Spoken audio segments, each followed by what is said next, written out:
Ilusión convertida en frustración cuando el gobierno de Duque, heredero acrítico del narcopresidente Uribe, tomó la decisión de sabotearlo abiertamente. Desde su llegada al poder, el incumplimiento de los acuerdos ha sido sistemático y la situación de violencia continúa. Continúan los asesinatos constantes de firmantes de los acuerdos, de líderes y lideresas sociales y de defensores de derechos humanos. Hoy Duque es prisionero de Uribe. No solo le entregó la fuerza pública, es decir, las armas, sino que le entregó el dinero. El ministro Carrasquilla solo obedecía a Uribe y a los banqueros. Estas son las noticias del día Último Minuto.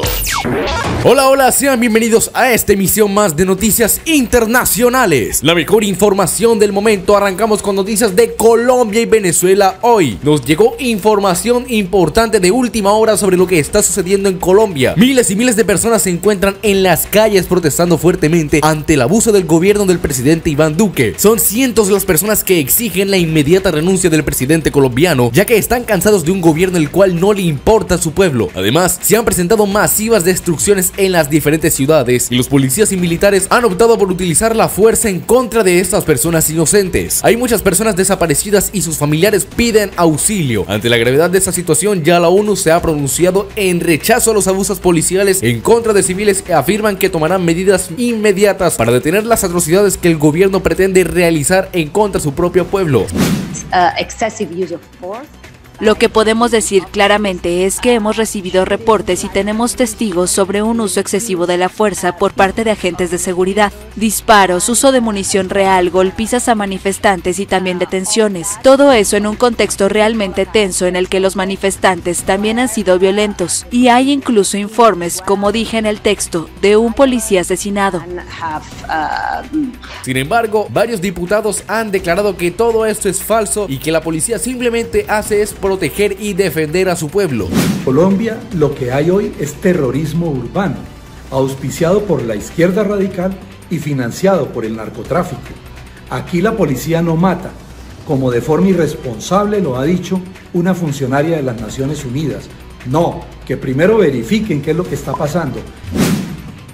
En las marchas se han infiltrado ampones, se han infiltrado criminales con armas de fuego. Eso es lo que está ocurriendo en Colombia y están destruyendo todo lo que encuentran a su paso. La fuerza pública es defendiendo a la comunidad.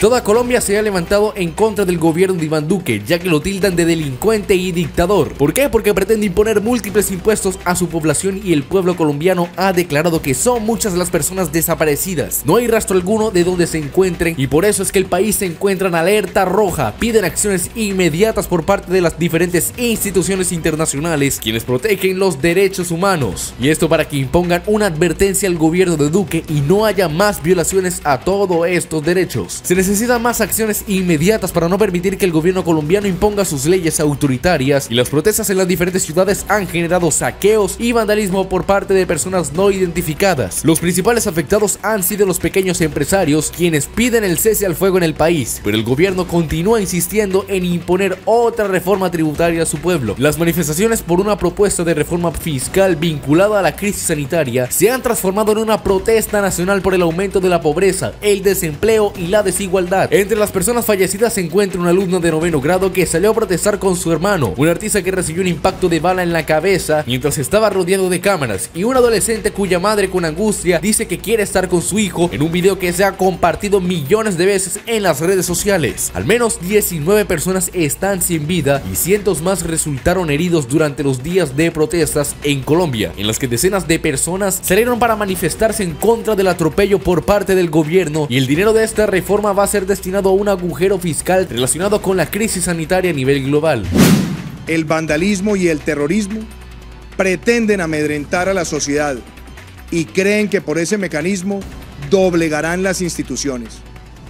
No vamos a permitir que las vías de hecho, la destrucción de bienes públicos y privados o el mensaje de odio tenga cabida en nuestro país. Como sociedad y como Estado, tenemos la responsabilidad de sacar nuestro país juntos adelante.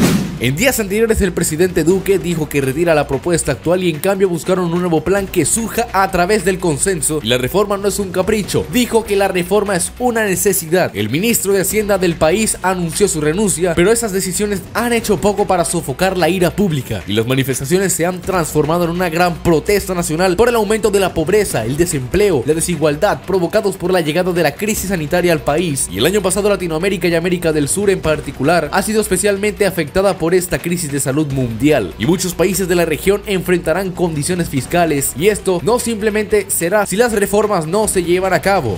La situación está muy tensa, muy delicada. Nosotros estamos recibiendo denuncias, hemos recibido denuncias sobre asesinatos, es decir, homicidios, en varios de los departamentos de Colombia y también sobre casos de personas heridas y heridos graves. Estamos en un proceso de verificación de esta información, pero todo indica que hay evidentes casos de exceso en el uso de la fuerza.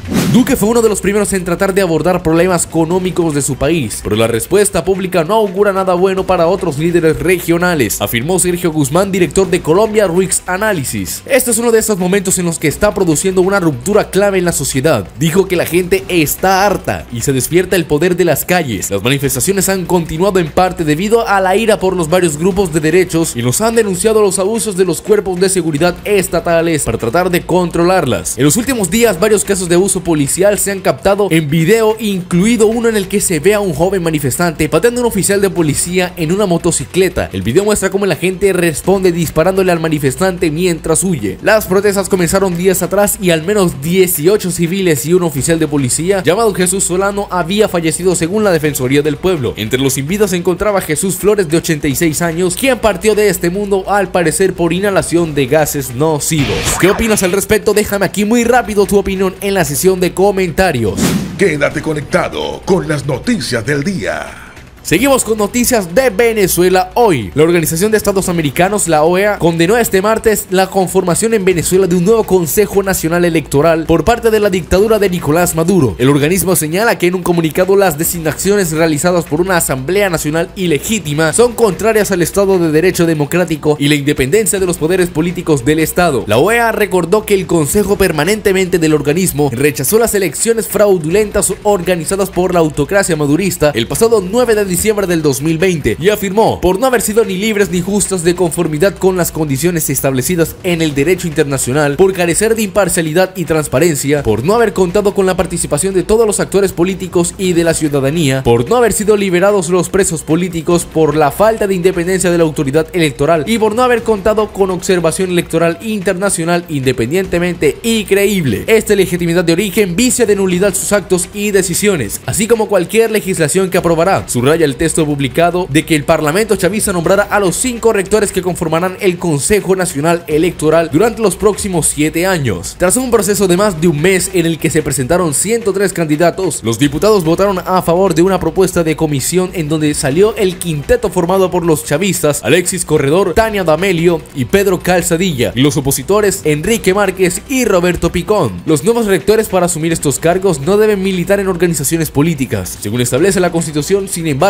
D'Amelio, por ejemplo, es conocida por ocupar el cargo como rectora del CNE durante 11 años desde 2009 y por mostrar afinidad con el chavismo. Además, militó en el oficialista Partido Socialista Unido de Venezuela cuando se separó del cargo. Entre tanto, Corredor Pérez fue miembro de la cuestionada Asamblea Nacional Constituyente, que fue elegida en 2017 y que quedó disuelta a finales del año pasado sin haber redactado una nueva constitución tal y como había prometido. Los nuevos rectores fueron juramentados en esa misma tarde, según indicó el presidente del Parlamento chavista, el señor Jorge Rodríguez. El presidente de Venezuela, Juan Guaidó, aseguró que imponer un árbitro electoral puede arrastrar a Venezuela a un desastre mayor. Las consecuencias de querer imponer un árbitro electoral serán las mismas que en 2018 y 2020 arrastran a Venezuela a un desastre mucho peor, afirmó en su cuenta de Twitter en referencia a las elecciones presidenciales y legislativas celebradas en todos esos años. En ese sentido, para quererse hacer ver fuertes, para querer hacer ver un control que ya no tienen, ¿cuál es la única herramienta que han utilizado durante años? La persecución, el terror, el terrorismo de Estado en definitiva. Porque es infundir terror en los voceros del pueblo, como lo dice nuestra Constitución, y secuestran nada más y nada menos que al primer vicepresidente del Parlamento Nacional. Indicó además que los principales partidos de oposición están unidos y firmes por un camino claro: elecciones libres, justas y verificables. Solo un acuerdo con el debido acompañamiento internacional en pro de salir de esta estrategia y de tener elecciones libres, justas para atender toda la libre emergencia humanitaria y tener la justicia en una solución real que va a ser acompañado por el Parlamento y la alternativa democrática, concluyó. El comunicado de los partidos coaligados en la plataforma unitaria pide que no se imponga unilateralmente el árbitro electoral. El CNE, así como el resto de las condiciones electorales, debe acordarse para que todos podamos tener elecciones libres, justas y competitivas. La oposición reiteró su total disposición para el apoyo de la comunidad internacional, avanzar en un gran acuerdo integral que le brinde las salidas que se requiere nuestro pueblo, se retorne a la democracia y se tengan las garantías necesarias para hacerlo sostenible en el tiempo, añadieron en el comunicado. Ninguna negociación parcial que no aborde los problemas de fondo y sea hecha de espaldas y sin la participación de la gran mayoría de los favores legítimos democráticos será capaz de producir el necesario acuerdo para una solución para el país. Por el contrario, consideran que las negociaciones principales responden a la estrategia de Maduro de tratar de producir fracturas en las filas democráticas y en la comunidad internacional. Por ello, instamos al pueblo de Venezuela, a todos los factores políticos y sociales del país y a toda la comunidad internacional a apoyar abierta y activamente la construcción de un acuerdo nacional con respaldo internacional que permita lograr todas las condiciones electorales, añadió toda la oposición. Ese acuerdo debe avanzar también para obtener un cronograma de elecciones, la llegada de ayuda humanitaria y libertad de todos los presos políticos, entre otros temas. Y bueno, hasta aquí llegamos con esta emisión de noticias internacionales de Colombia y Venezuela hoy. Espero que el video te haya gustado. Si fue así, regálame un pulgar arriba, suscríbete y comparte esta información con todos sus amigos para que estén al tanto de todo lo que pasa en la actualidad. Nos vemos en una próxima emisión.